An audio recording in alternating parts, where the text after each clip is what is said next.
Hello friends, and welcome to one more session of NITCO Talks. This is NITCO's first ever webinar with Nepal's prestigious architects. As we speak, we are also live on News 24 Nepal TV. Today we have our esteemed panelists, starting with architect Dr. Jharna Joshi. Dr. Joshi boasts of over 2 decades of experience in architecture, conservation, tourism, and teaching in Nepal, China, Hong Kong, USA, Vietnam, Greece, and New Zealand. Notable projects include the Bandipur Eco-Cultural Tourism Project and Kartik Nath Documentation Project. Currently, she is involved in designing and restoring traditional buildings. Welcome, ma'am. Next, we have architect Arun Dev Pant. He has over 20 years of experience in architecture and planning and housing development. From 1997, he has been working with the design cell. Today, he is the team leader, planner, and architect of the master plans for a wide variety of projects: ITC Fortune, Hotel Radisson Extension, Kathmandu World School, to name a few. Welcome, sir.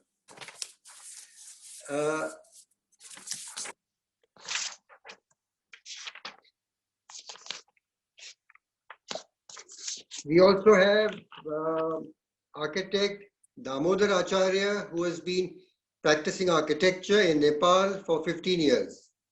He is trying to introduce contemporary architecture, design elements in public buildings, and has been awarded the Outstanding Youth Professional Award for the year 2017, recognizing his works in architecture sector by Nepal Engineering Association. Please welcome architect Arjun Basnet, Director and Principal Architect at Shrishti We Create Private Limited. He is also Deputy Head and Senior Lecturer at the Department of Architecture, Himalaya College of Engineering, and other reputed institutes. I'm excited to have him here with us. We also have a very young architect, Suyog Kayastha, with us today. After completing his Bachelor of Architecture in 2015, he with his 2 friends started the design firm 3 Dots. His firm, within the first year of establishment, became the winner of design competition of NAS Technology Building, which is now in its completion phase. Welcome, Suyog. Last but not the least, I would like to welcome architect Professor Dr. Bharat Sharma, who will manage the show today as our moderator. He did his master's in landscape architecture and environment planning, Harvard University, USA. He presently teaches in the Department of Urban Planning and Architecture, Institute of Engineering, Pulchok, Lalitpur. He also teaches in the Kathmandu Engineering College and Tribhuvan University. Welcome, sir. It is an honor to have you all here. First question to Dr. Jharna. Fast responding structures using existing underused spaces, adapted reuse approaches, emergency architecture is unfolding. What are the shifts you see, the way this will function? Thank you, sir, for the question. And you picked up, I think, a good one for me, because I work mostly in historic preservation, and reusing, readapting buildings, traditional buildings is my specialty and my interest as well. So, in this past few months since the COVID has hit the whole world, we've seen 2 trends, I think. China started with building from scratch. They, what was it, for 5,000 bed hospital, whereas UK, in London, they reused exhibition hall, a big hall, to adapt it to make it a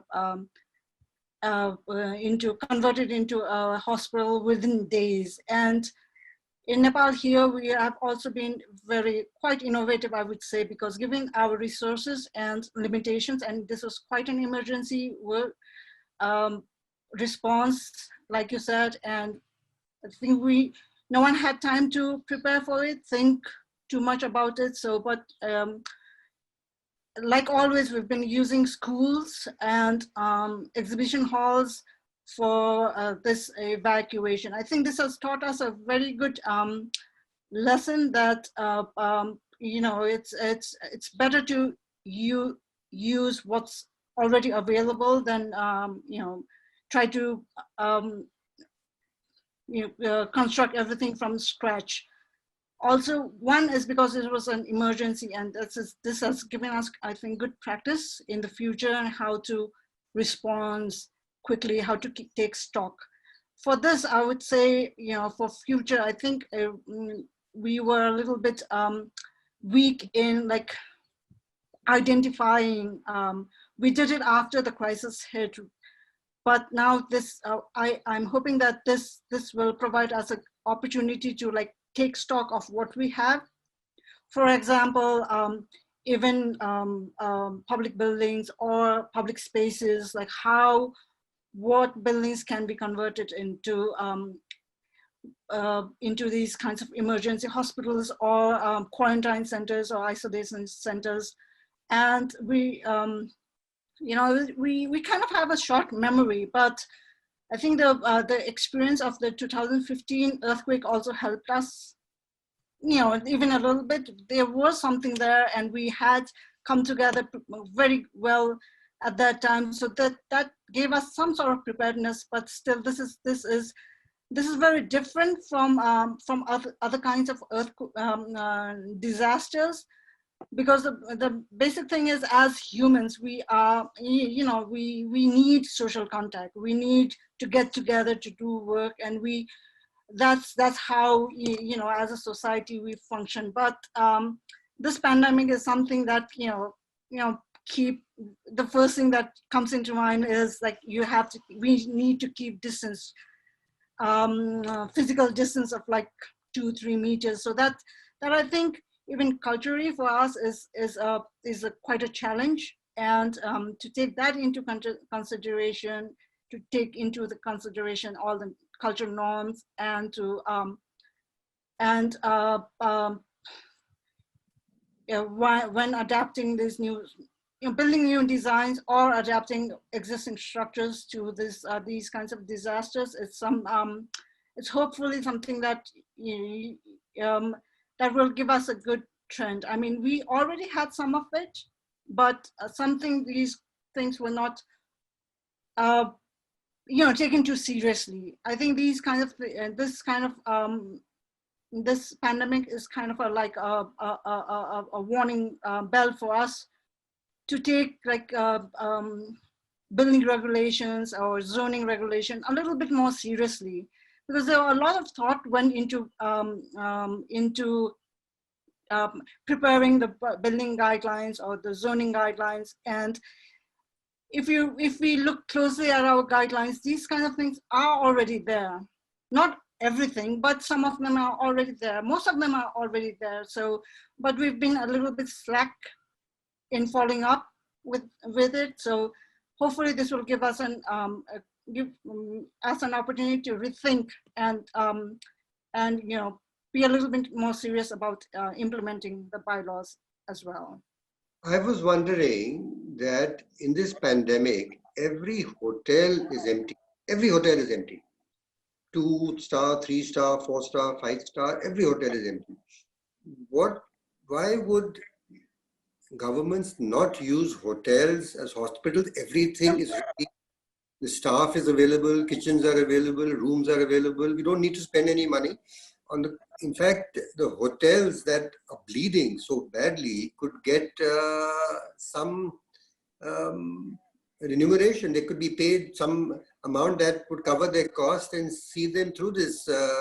Arun Dev Pant, what would you feel? Do you think that using of hotels would have been a good idea than to just build schools or use other public spaces? Yeah.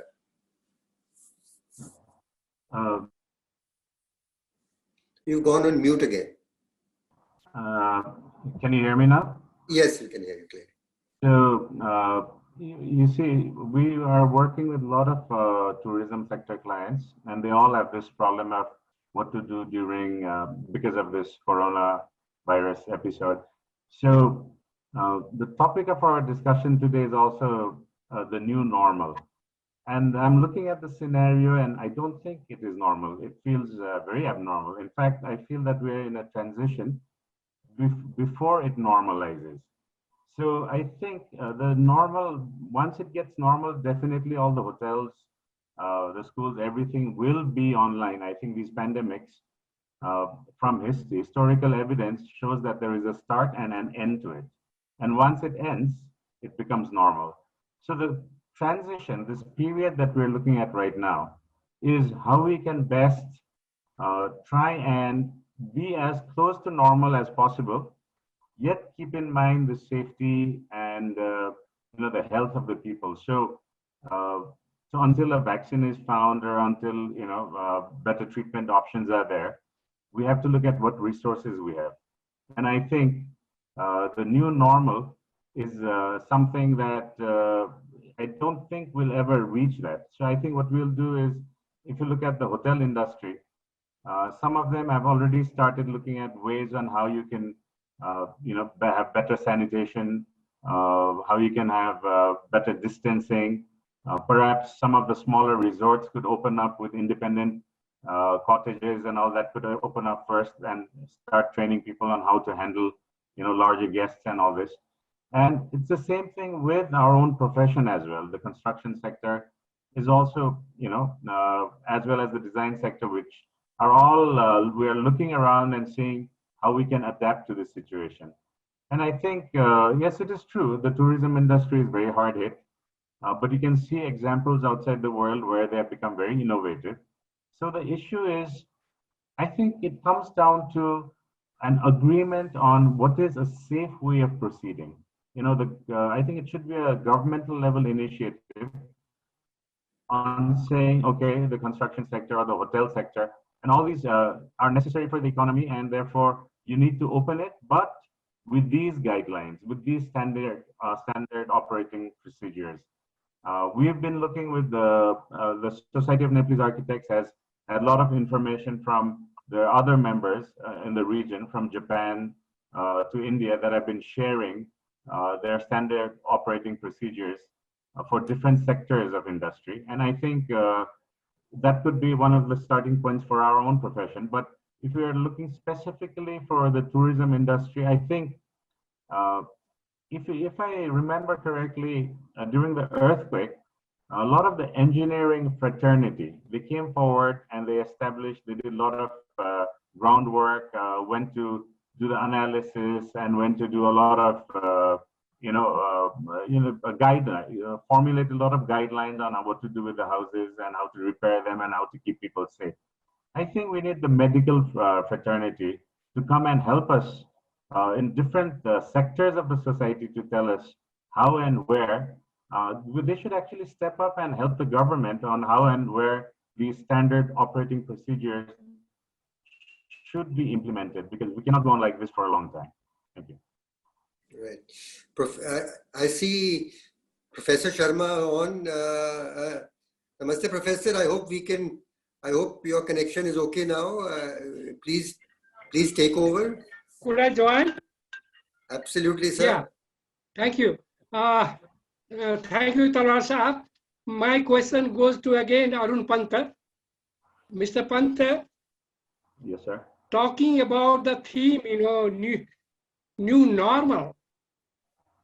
For me, this has become a buzzword now.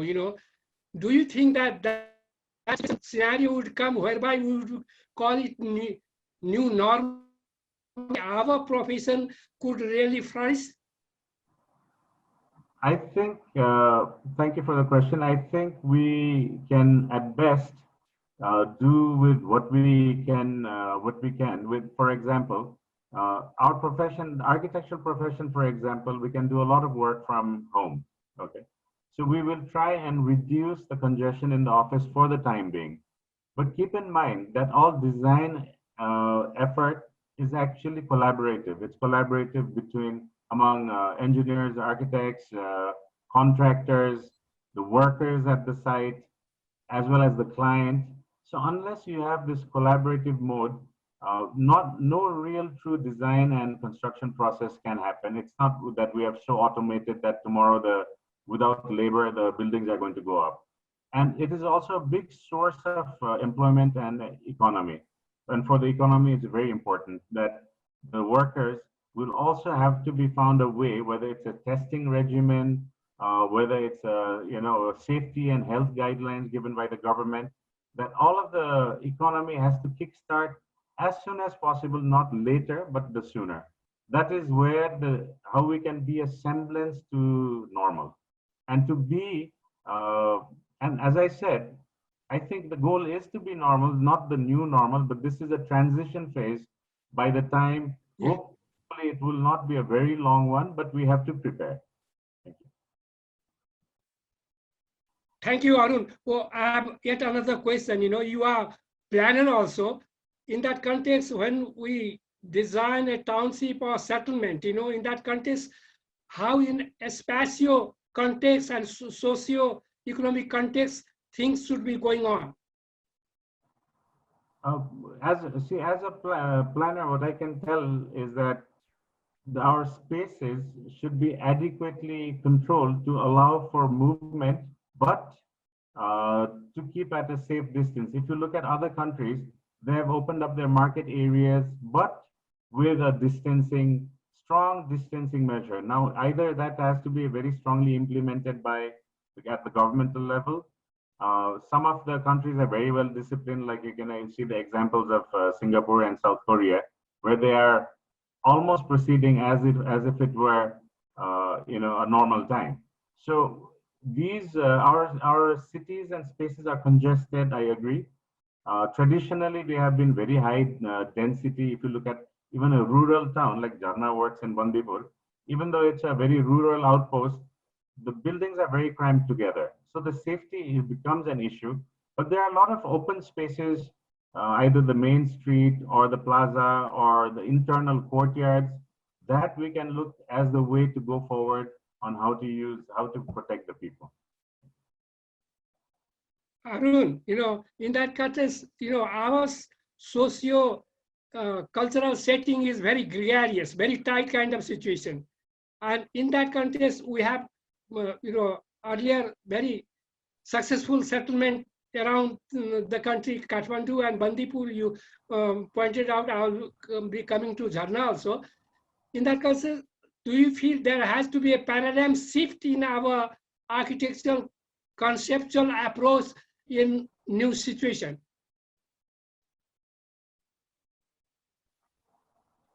No, I'm not sure I can hear you. Can you? I think what Jharna said recently, a few minutes back, was that lots of the plans and the bylaws are there, some that allow for some of this segregation. But I think we need to look at it as a opportunity to revamp what we have in context with the historic settlement. I think Jharna would be in a better position to answer this question. Earlier on, you were talking about tourism-related infrastructure. In that context, it reminds me of Dwarika Hotel in Kathmandu, and a very renowned architect like Rem Koolhaas also, really passed a very critical kind of thing, that this is a paste and cut kind of architecture. This is no architecture, whereby what we find on the contrary, that a lot of tourists come to that Dwarika Hotel. Where is the gap?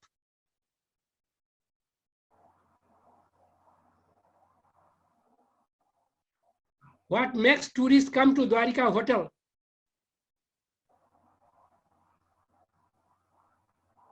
Are you asking me this, sir, or is this for someone else? No, I'm asking you.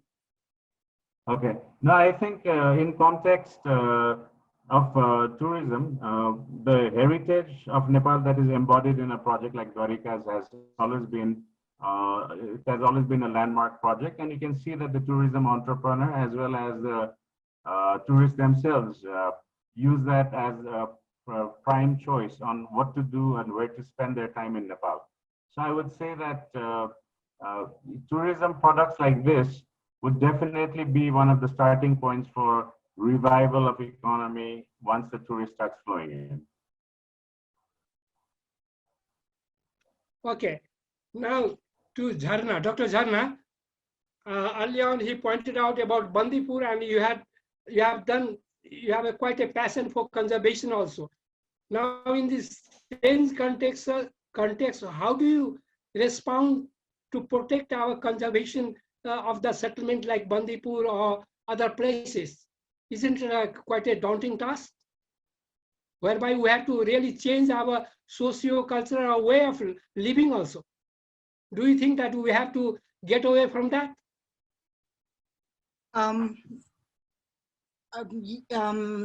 The thing about heritage conservation is it's very for a country like Nepal, it's very donor driven. Not only for Nepal, but in the West as well. Conservation, monumental conservation depends a lot on public funding, and in this the next few years when the businesses are being shut down, and it will take quite a few years to for the financial sector to get back on, or the businesses to get back on. Heritage conservation is not going to be on the highest priority for a long time.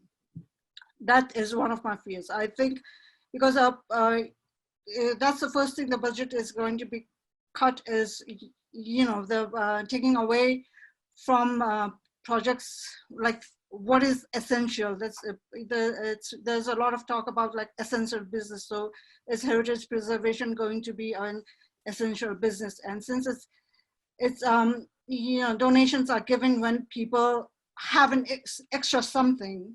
Now with a lot of businesses struggling to make ends meet and to pay for their employees, saving a little bit for themselves. Now putting that money into heritage preservation, or giving it as a donation for such projects is definitely going to be impacted. But having said that, the question Dr. Jharna, the question that I was raising is that in this context, we say that there has to be social distancing, cultural distancing. So in that context, how do you safeguard the settlement like Bandipur and compact settlement in other places where we have a socio-religious cultural kind of thing where we worship by mass? So is it that the whole life cycle has to be changed? We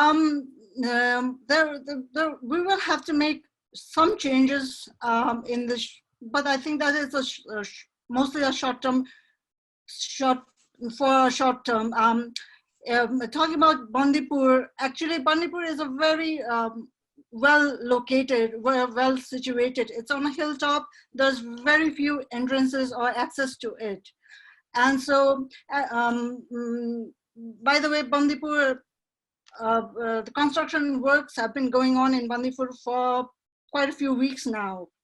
They have not given permission, the local government has not given permission to start new work, but whatever work had already started before the pandemic has been allowed to continue. And this has been going on for about a few weeks already.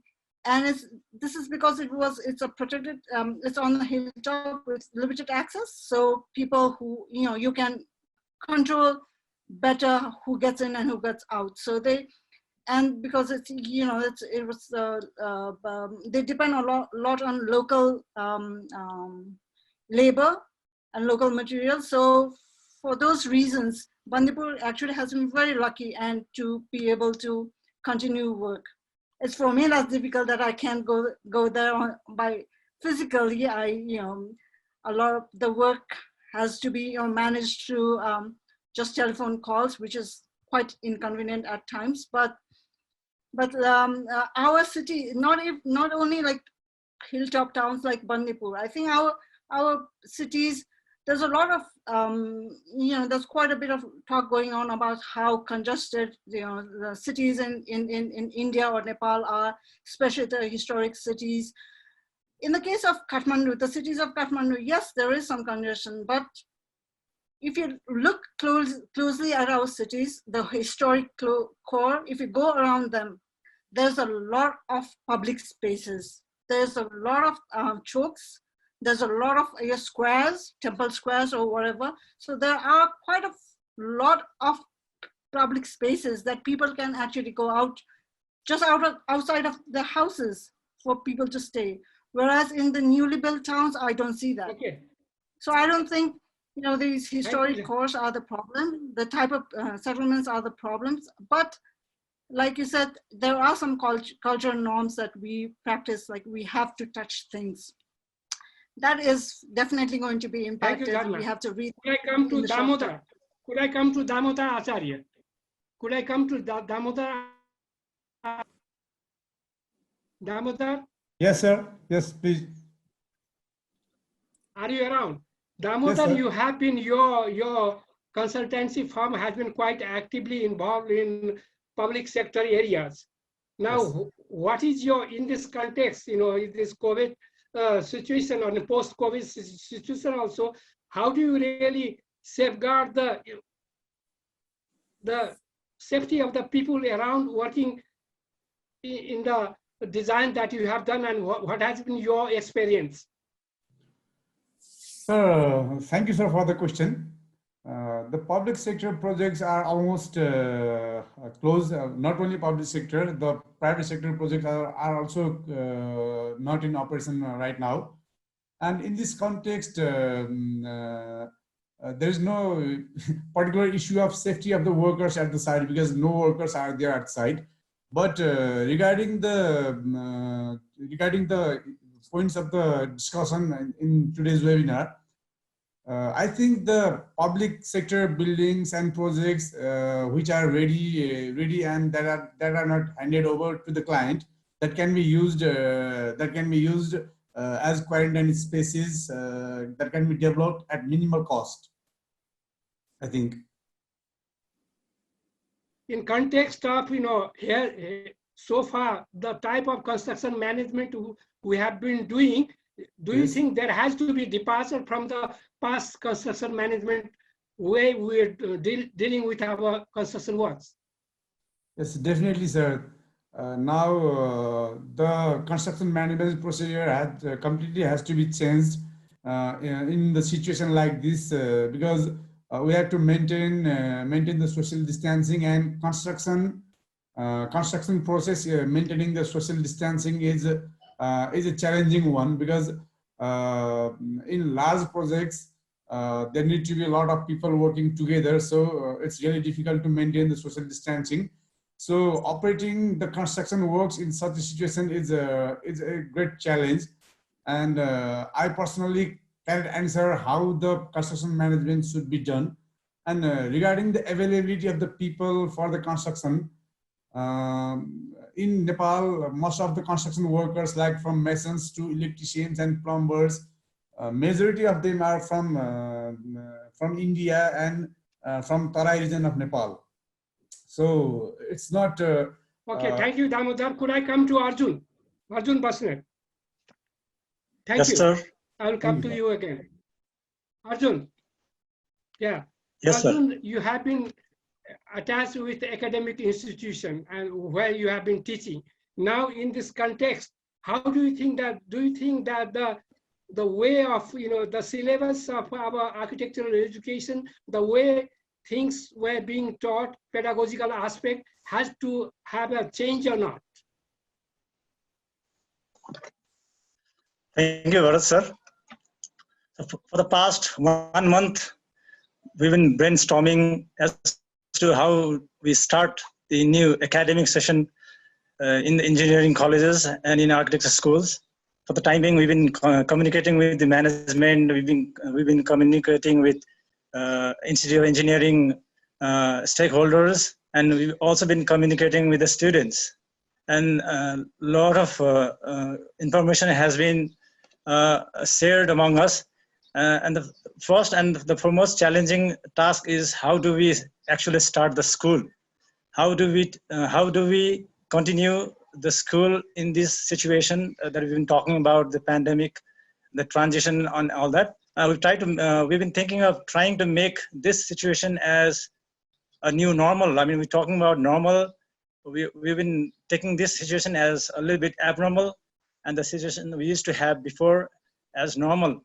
But we've been hearing a lot of people saying that the situation that we had before the pandemic was abnormal, and the situation that we have is now supposed to be normal. We have to live with this situation maybe for months or years. So we need to go along with this pandemic, the COVID-19. So we also have to start business as usual.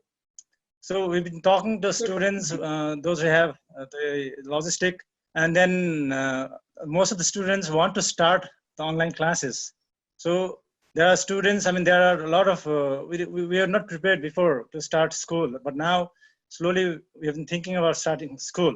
So as far as the course and then the content of the course is concerned, maybe my personal view is that we need to have now, I mean, due to this situation, also due to the earthquake 5 years ago, we've had a lot of changes in our perception of teaching, learning, and in the profession.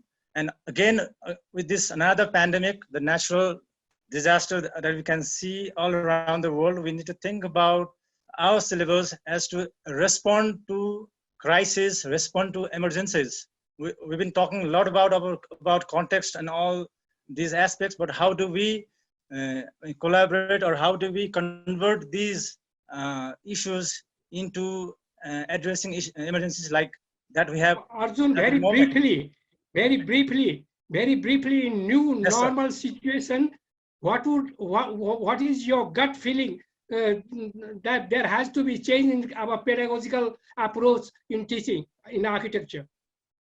First of all, I mean, architecture is, there are a lot of subjects that we need to teach 1:1, like, I mean, studios and all that. We cannot do it, I mean, it's not that practical to do it online. So that is, I mean, we need to think about how do we want to continue the studio if this happens for a long time, how do we continue? So we need to think about that. So this is one aspect. And the other aspect is to teach students in a different modality so that, I mean, they, when this kind of emergencies happen, they can work into their profession with a new approach, like, I mean, responding to emergencies, converting existing spaces, or designing whatever they have into converting them when needed into a multifunctional spaces. Like we're talking about hotels to be converted them into quarantines at the moment. So if the design approach is conceived from the very beginning, so that we can convert it when needed into quarantines, then how can we do that? So this is one modality we should think about, and then we have to talk about. Thank you, Arjun. I'll come to you again. Flexible design. Thank you, sir. I want to talk with Suyog. Suyog? Yes, sir. Yes, sir. Okay. You are young. Where's Suyog? Yes. Suyog. Another yes, sir. Panelist. Oh, you are there. Okay, you are young and energetic architect, upcoming. In your view, you know, new paradigms infusion has to be there or not in our architectural approach? Can you repeat the question, sir? Could I repeat my question again? Yes, okay. Yes. In your view, what do you feel as a young architect? There is a dynamic role of, there could be a dynamic role of young architect, you know, it's not the age, you know, it's the idea that counts, you know, and young architects, they bring a lot of ideas, you know. In that context, what do you feel that, what could be the role of young architects in context of infusion of new ideas to really uplift the situation? First of all, I would like to say that I will not call this as a pandemic. I would like to say it as a time of global awareness. And honestly speaking, our home is currently not suitable within itself. And I would also like to ask 3 questions to all the people who are sitting in their rooms. The three questions are: what is the Okay, you are free.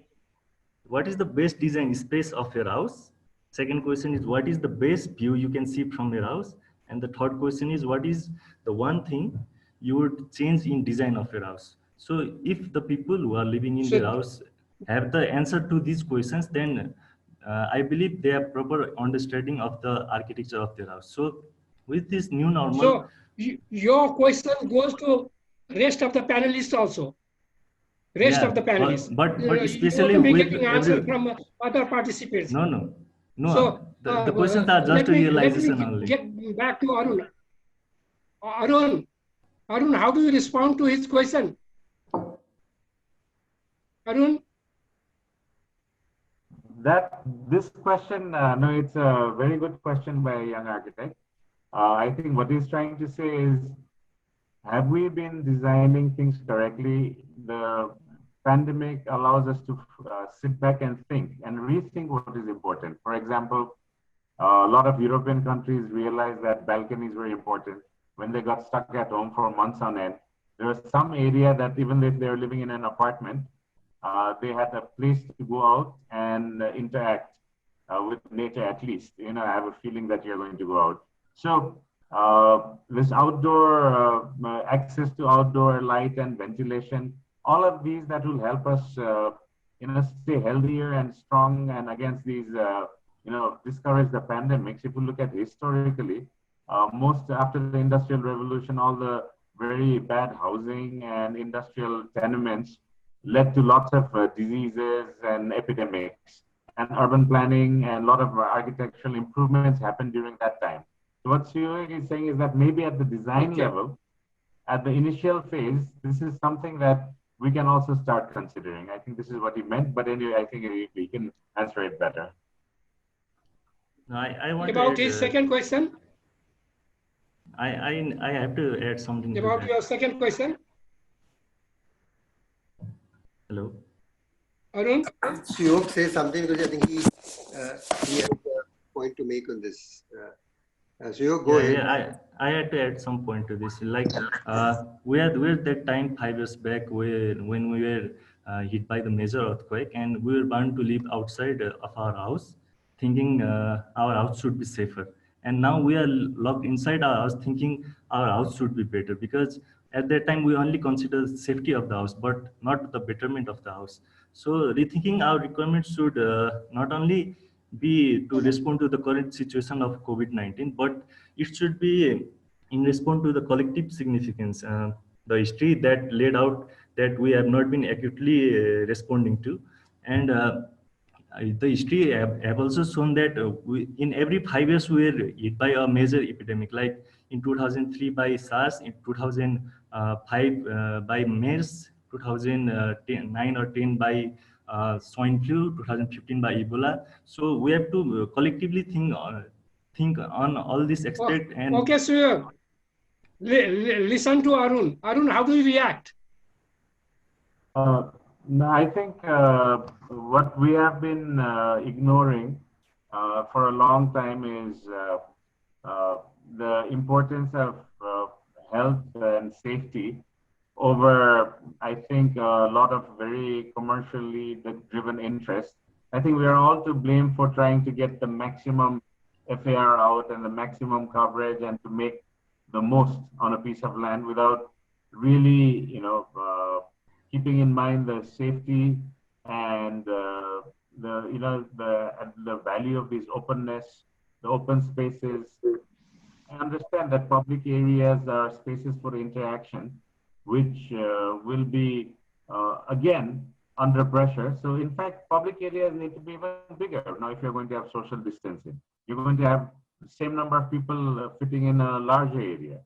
So what Suyog is saying is correct, that we may have to rethink some of the basis of even our bylaws, even if the way we are approaching to design, keeping more with the more pandemics and all this happening over the years. I think this is what we need to focus. Maybe this is a time we can do some rethinking on how our city planning and how our settlements have been.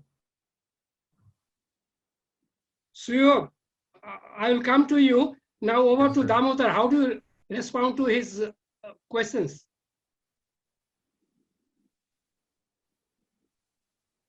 You'll have to unmute. You have to unmute. Damodar, Yes, sir.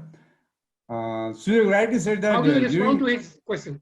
during earthquake, we all said that safety is the major factor, and like in this situation, current situation, we think the betterment of functionality is the major.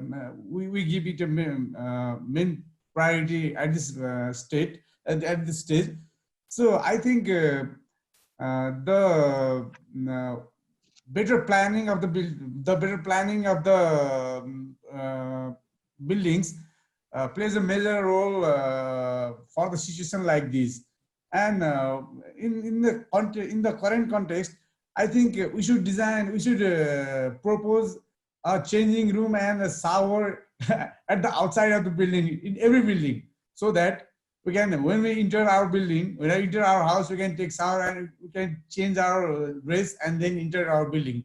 That is also one of the major thing like we have to consider while designing particular small residential type of projects. Yeah, I feel this situation in my house right now. Okay, thank you, Arjun. Jharna, to you, how do you respond to his question from your conservation point of view? Jharna? Well, I think these things were already in our traditional buildings and traditional settlement, not just in the valley, but outside in the villages as well. And but the important thing now, I think, for everyone is that, and those who have a little bit of space, they're very, very lucky at this point, is this thing about these inside and outside. I think with this, well, most people, especially living in apartments, have, like Arun was saying, that it's appreciate now the outside a little bit, that they can bring into their homes, like terraces and balconies as such. And the like Damodar was just saying about hygiene, I think that is going to be on people's mind for quite some time. So that is something that has to be even in normal situation, not without this pandemic, that is something that we need to give put into consideration when you design as well. And for the future, I think there's a lot of things, innovative ways of doing it, or equipments like touchless, zero touch, whatever. These things might, I think, will be gaining popularity in the next in the future, in the near future as well. And we already have some of those. A lot more, I think. Thank you, Jharna. Now to Arjun, from the academic point of view, how do you respond to his question? Arjun? So most of the things have been answered already. I just want to make it brief. During the earthquake, we went, as all of the panelists already told, we went for strength in the construction. We did not think about, a lot of stakeholders didn't think about the ambience of the spaces, the interior spaces and the functionality. So traditionally, as Jharna ma'am already told, we had all of these amenities in our traditional architecture. In the Newari architecture of the Kathmandu Valley and in the rural areas, we all had balconies, we had PD, and then we had angan. We had all of the different spaces. Now that has been converted into only a few rooms, or one or two room houses. So now we are losing that amenities that we need actually during the situation that we have now. But during the practice, during academic practices, we've been telling them, giving them examples, giving the students examples about how spaces can actually revive the energy level in the people, those who reside in these houses. So this situation will go sometimes longer, and we need spaces to energize our daily activities. Thank you, sir. If time permits, I will come to you again. Now, I have a question to Talwar Sahab.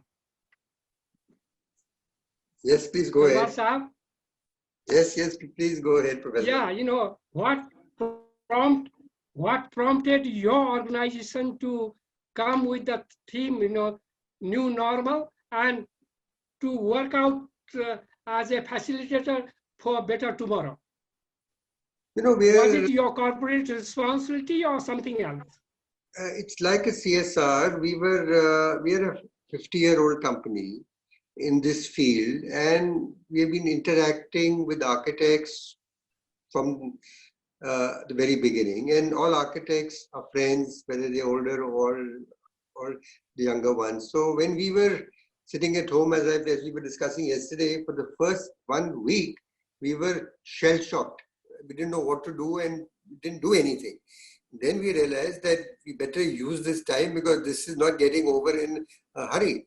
So then we got this idea to start interaction, to start interacting with the architects and developers and have an interaction between the community. So which we started and it's gone well. And the new normal is such a pertinent question that, you know, is this going to be the new normal, or will we go back to what we were earlier? Okay. Yes, it appears to be the new normal, and we would have to continue like this going forward. Thank you, Mr. Talwar sir. Thank you. Now I'm back to Arun again. Arun. Yes, sir. Arun, I belong to landscape architecture, you know, so that's why I have quite a concern for environment and natural endowments. Now, in your view, do you feel that somehow in our planning approach or design approach, we have been getting away from the symbiotic relationship between the natural cycle and the human cycle? And because of that, the Mother Nature is really kicking us back hard.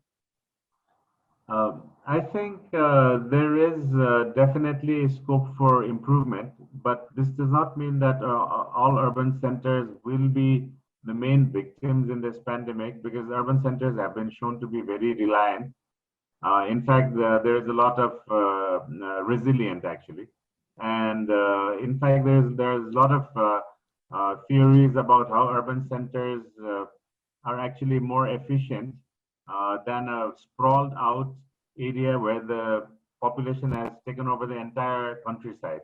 So there are pros and cons to these ideas, but in all the cases, whether it's a dense urban one or whether it's rural development, the role that our interaction with nature and the role that the amount of respect we give to nature as part of the project, I think, becomes tantamount.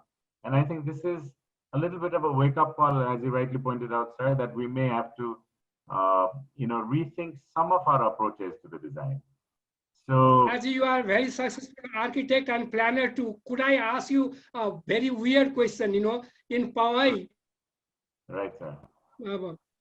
Bombay, you know, Hafiz contractor did the so-called, new township with his big ideas. You know, do you think that we architects, planners in Nepal could have that kind of thing apart from the economic aspect, that could be a good model to follow, or it has different kind of connotations?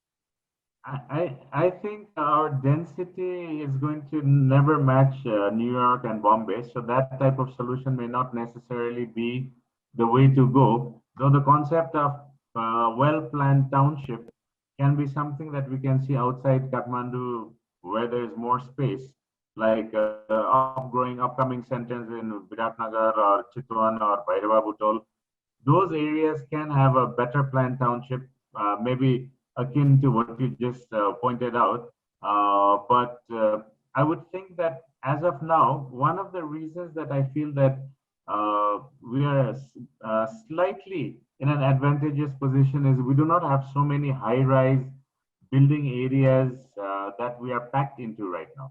Most of the apartment areas were not, after the earthquake, a lot of people didn't realize that they're actually structurally well designed, but just visibly they were falling into a lot of damage. So it's not that the structure was an issue, and it took a while for people to understand that it was actually safe but it didn't feel lonely. So now with increased understanding and all people are now comfortable with high-rise structures. Similarly, you need a sort of a culture to live in high-rise. So if you look If at I was to get your, if I was to get your candid opinion, how do you feel there is a difference between Hafiz contractors approach and Charles Korea approach in India, which we could learn or we shouldn't be learning I would think that in both Nepal? have actually contributed significantly to the architectural field, whereas Professor Korea has also done a lot in the academic one. So we can learn from our neighbors the type of settlements. Both of their work would be good case studies for how Nepal should be able to go. And I think we can also learn that there is a culture related to higher density and higher rise. For example, if you think about Hong Kong, it has managed to handle the pandemic very well, despite the fact that it is one of the most congested cities in the world. So, not the densification itself is definitely there is a threat that there is if you're living in an apartment that you may be too many people living in the same corridor. But then if your habits are there that you can understand how to live in an apartment, they are equally safe, it seems. So I think it is up to us to choose that when we are ready, we can go for the Bombay type development if necessary. But as of now, I think we are better off, as we are not yet saying that we are better off with our smaller scale development. And I think that would also answer your question to some extent. One question, in our pre-COVID situation, all the bylaws that was framed by the local government, personally, I have different opinion. As a practitioner, very professor who is practicing it is ethics and very professionalism. How do you feel that what would be the situation of the bylaws that have been running around these days? I would. In Nepal. This is one of the things that we talked about. I think what Suyog also rightly pointed out that when you, it's good to know that young architects are also looking at what is critical. That if you had to change something, what would it be? That's a good question he had asked, actually. I think one of the things that we need to look at is the context of open space and carrying capacities as far as densification is concerned. And in that context, we, I think, need to have a comprehensive review of the bylaws. Maybe this is a time that we can see how we can improve our cities and also give directions to all these upcoming cities all over Nepal now. You see, we are rapidly urbanizing. We are going to be repeating whatever Kathmandu has done through all the other places in Nepal. This area, I think. Are you happy with the prevailing FAR? No, are you happy with prevailing FAR in Kathmandu? This is where we need a lot of improvements, especially in relation to the open space. And with this pandemic, I think this will also show us a way that I think where it says what is important, how much the natural open space visa and as well as the density, what are the constraints and how much leeway can be given in different scenarios. I think this is something that we need to work together with the municipalities, with the governmental bodies, as well as the experts in the fields of planning and architecture.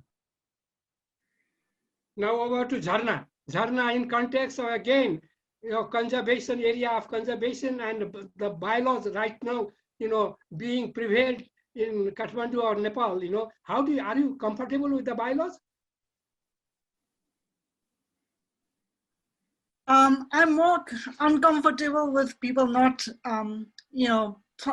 implementing the bylaws than with the bylaws.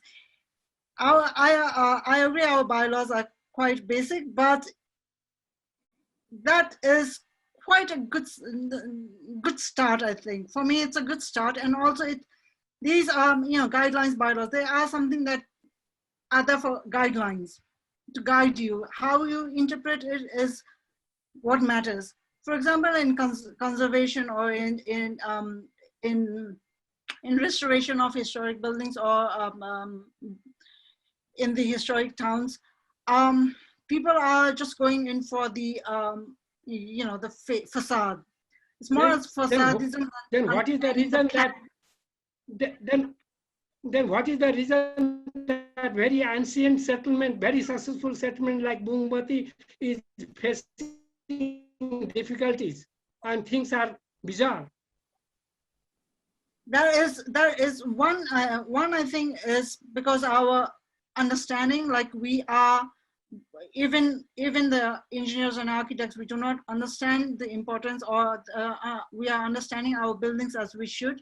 The other thing is, on the contrary, the other thing is that this attraction for newness. We as human beings, we are always attracted to new things, and there's a, you know, there's a certain stigma attached with, you know, the old or traditional as well, that's looked at as uncivilized or backward. And so we are attracted to newness as such. So that is a very, very strong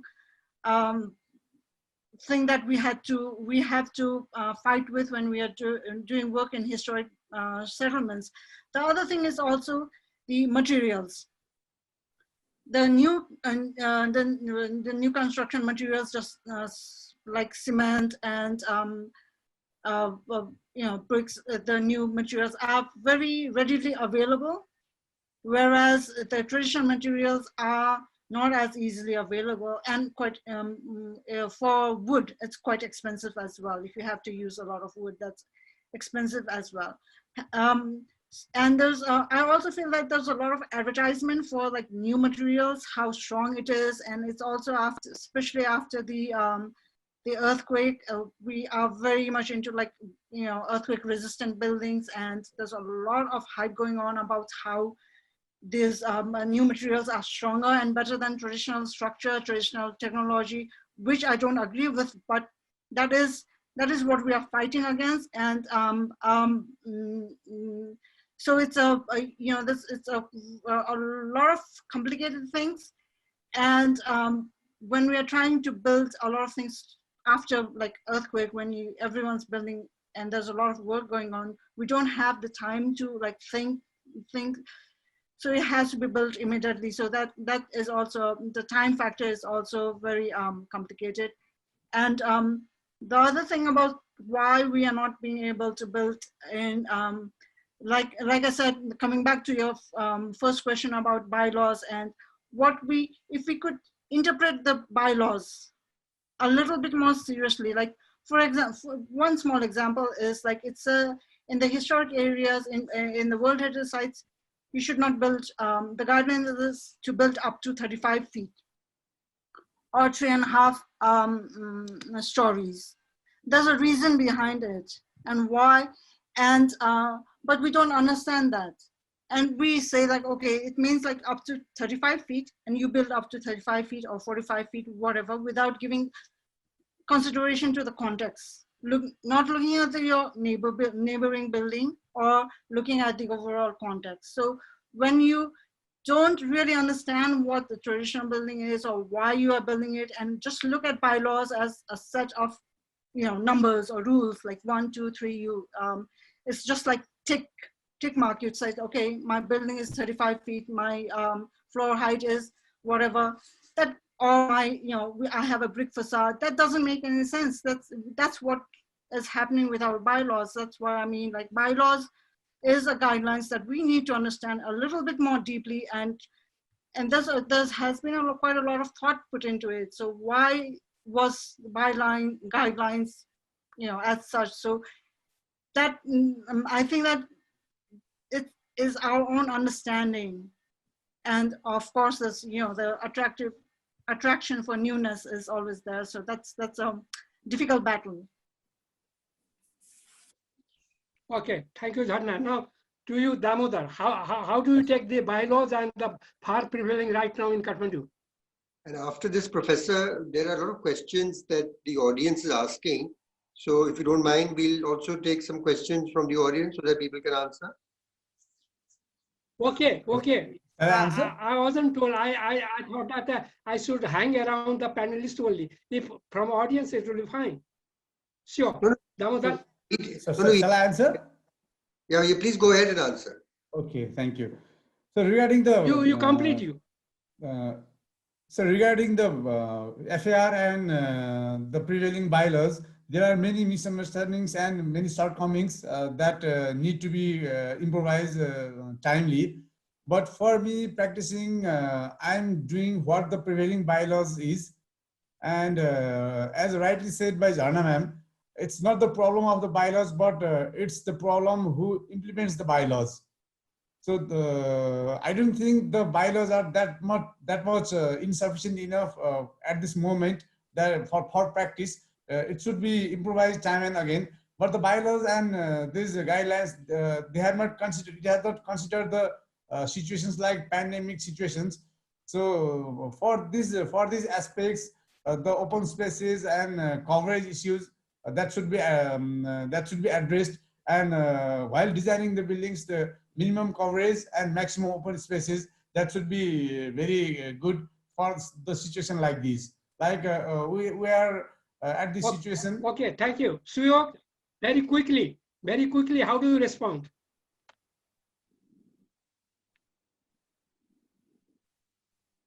Suyog? Suyog, your mic. I will not like to focus on the bylaws and the terms which were been discussing for so long in the past also. But the better part of this is this pandemic is that this will lead us to create a better system in the future. I guess because the learning from the past and putting the learnings into action can be a better solution for the future. And I believe new technology can refuel our design, our construction system, and many other systems that will help us to face this new normal. Okay, thank you. Arjun, very quickly, few words.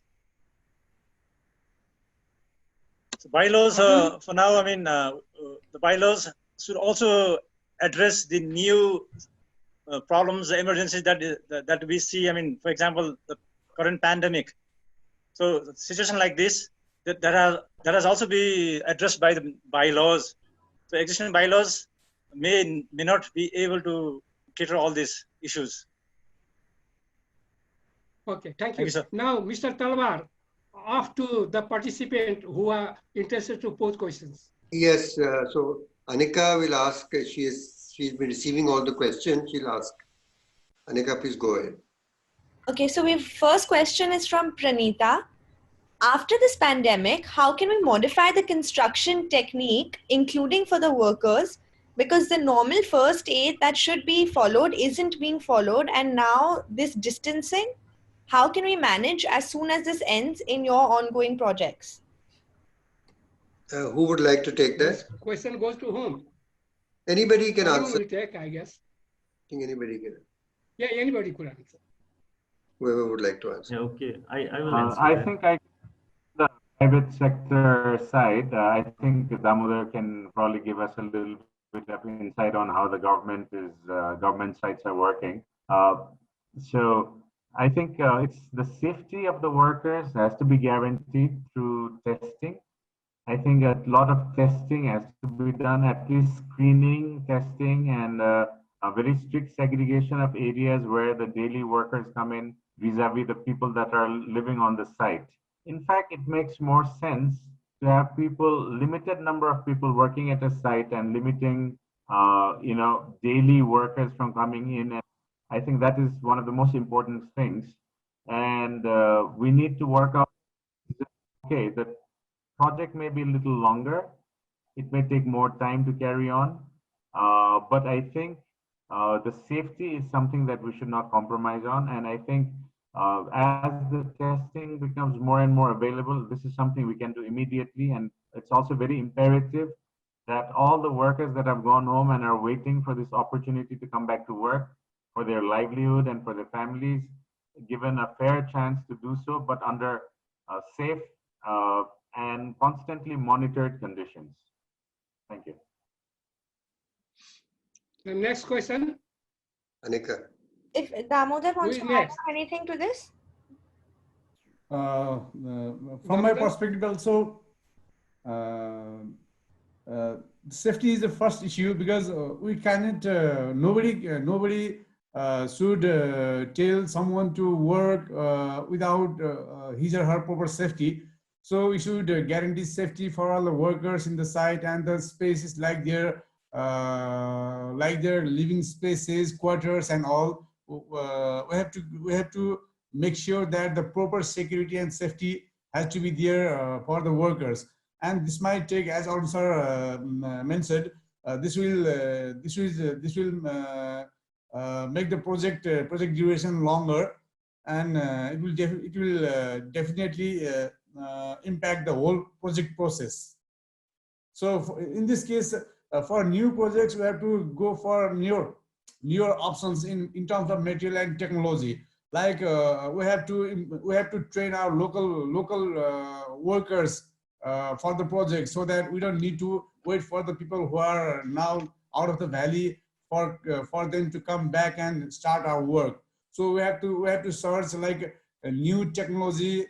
I mean, technology that is locally available technology with local experts and local manpower. We have to develop our ideas like this way, I believe. I'd like to add a little. I think in larger construction sites, there are safety engineers. So I think it will be the added responsibility of these engineers to look into this physical distancing as well. So I think that has to be added in the new format. Thank you.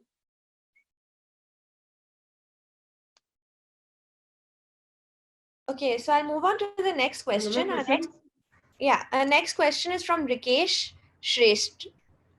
It's directed towards Arjun. Do we have to teach students in different ways in design studios? Do we have to change our planning approach and design approach? So, I mean, it is a matter of concern at the moment. We've been brainstorming a lot about this. So for maybe design thoughts that can be done online through virtual screen or distance learning. But I mean, the stream that we have regarding the studio is 1:1, student teacher. So they have been contemplating and then explaining.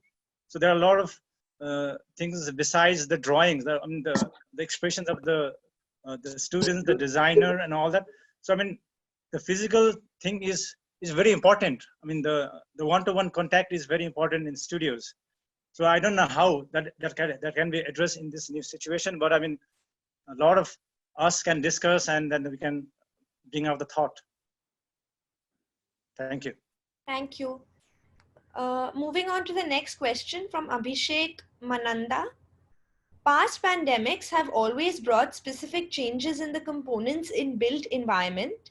For example, during the plague pandemic in the early 19th century, the connection of sewage pipes were changed from right angles to curved surfaces to avoid the accumulation of waste.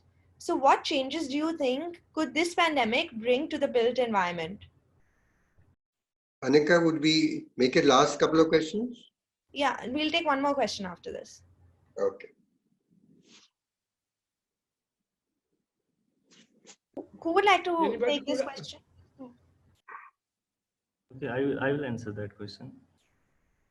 I think these pandemics are not random events that affect society suddenly and without warning. And every society produces its own specific vulnerabilities, and to study them and to understand the structure, its standard of living, and its political priorities, they also reflect our relationship with the environment. Like Abhishek have asked about the history has suggested us, because this pandemic is also about learning from the past lessons, because what we are discussing here is just a pandemic which could have a possible cure. But this is the prime time when lessons must be converted into actions, and to show how prepared we are to not let the human moral fall. And as if it were an airborne disease, then each individual, and if it were an airborne disease and each individual had to carry an oxygen cylinder or should live in a contained environment, we would not have been having this discussion over here. We'll all be locked down in our house and be prepared how we will face the society and the system. So the lessons learned must be always converged into actions for the future purposes.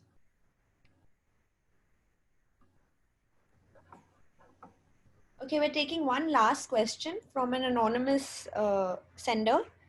Due to the COVID-19 situation, we have somehow hopefully developed a consciousness on our role as architects responsible for shaping the city and the way we live. Do you think sustainability approaches and energy efficiency will now be given a prime focus on when designing any scale buildings in Nepal as well? Will we finally be thinking about how the building can give back to its surroundings rather than just taking from it?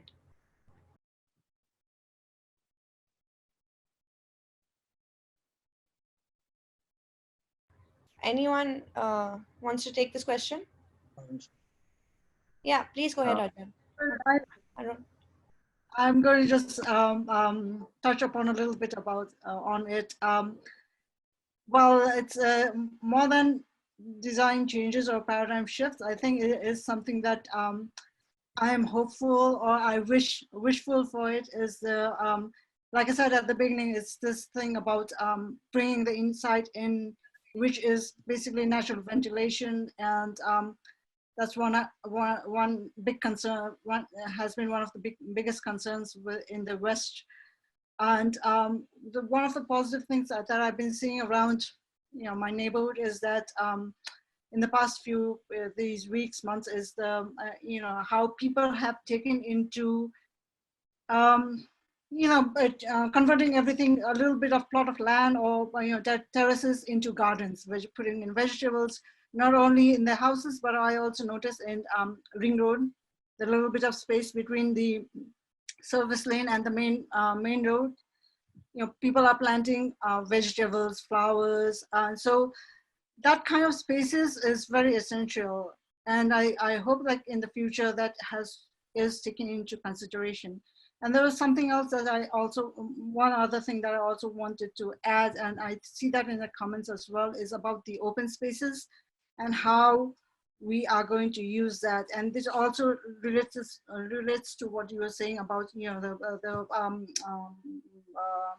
making it more environment friendly, or, conscious about the environment, is how, we've, in this past few months, I'm sure everyone of us we have enjoyed the fresh, clean air, as well as the wonderful views of the mountains in Baishak, which is quite rare. And I hope that we will remember that for a long, long time. And when we are designing it, we consider it at least planting a few trees in a house, at least making it that kind of like little small changes, which, and not just in the houses, but also in the open spaces, streets. When you think of streets, like now in Europe, a lot of cities are taking into converting the parking spaces into bike lanes, bicycle lanes, and pedestrian pavements, because in order to reduce the pressure on the public transportation, and which for us it's also very, very important, because our public transportation is not regulated. It's so it's going to be one of the last things to open when we ease this lockdown. So that means that people still have to move around, and the best thing to keep the physical distance is to walk and to bicycle and to cycle. So for that, I'm hoping that we consider streets in this new light of the pandemic, and what this fresh air, traffic less streets have given us. Thanks. Thank you very much. Talking about the open space, could I add something? Yes, Talking yes. about the open space, in past, Kathmandu used to have abundant open spaces, more, but right now it is being encroached and taken away by the private people. How is the situation in India? Well, situation There's is a quite, tremendous encroachment of open space. it's a similar situation here as well. I don't think it's too different. Not too But different. the things are, these open spaces are just not for recreation only. They are lungs of our lungs. And until unless we really protect them, oh, our life is going to be doomed. I hope we learn from what is happening currently and we try and change these things. I think it's quite important to change. I live in Mumbai and they're building a coastal road on the outside of the coastline, and they're going to build almost 50 to 100 meters of green space all along the boundary of the coast, which will give all of us an opportunity to get a green lung.